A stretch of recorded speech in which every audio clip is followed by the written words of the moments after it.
Monsieur le Président des anciens combattants, chers enfants, une fois de plus nombreux, chers membres du Conseil communal, présents et passés, mais aussi futurs, chers concitoyens, chers Flobecquois, en vos titres et qualités.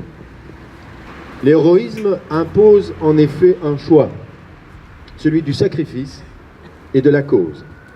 Était-ce le cas de nos trois Flobecquois? On peut en douter. Le premier était François Fernand Labaud, mort dans un hôpital militaire à Hoogstad le 6 novembre 1918. Le second est Philippe Joseph Galland, caporal mort à Tienen le 18 août 1914. Le troisième est André Nouille, celui qui a donné son nom au lieu où nous nous trouvons aujourd'hui. Il était médecin de bataillon. Il a été frappé à mort alors qu'il chargeait en première ligne avec le panache des soldats des guerres napoléoniennes. C'était dans la forêt de Oud-Hulst, le 29 septembre 1918.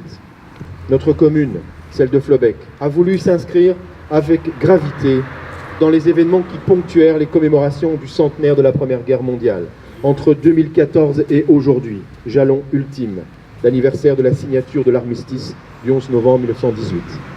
La liberté, la fraternité, l'égalité, la paix et la démocratie.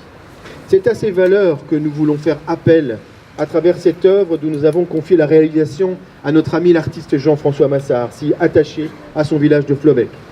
Il a su à la fois associer le chaos de la guerre en figurant des tranchées et des impacts d'obus, la tristesse à travers cette plaque qui à la fois recueille par le truchement de la pluie les larmes symboliques et en même temps réfléchir à la lumière de l'espoir. Voilà.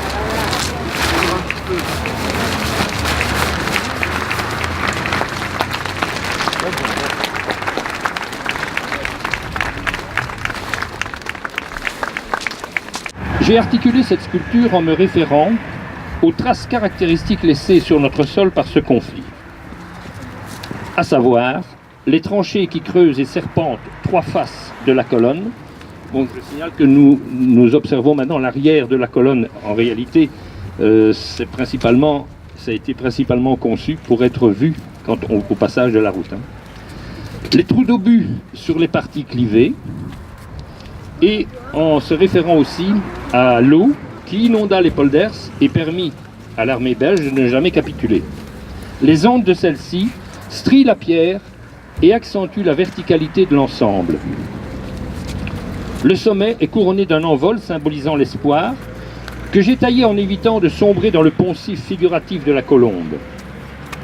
Cet envol est recouvert d'un pli en acier inoxydable polymiroir sur laquelle se réfléchit l'azur du ciel symbolisant la liberté et communique ainsi son message. J'ai nommé cette sculpture Hope, H-O-P-E, qui est un mot anglais, qui se traduit donc par le mot espoir en français. Voilà.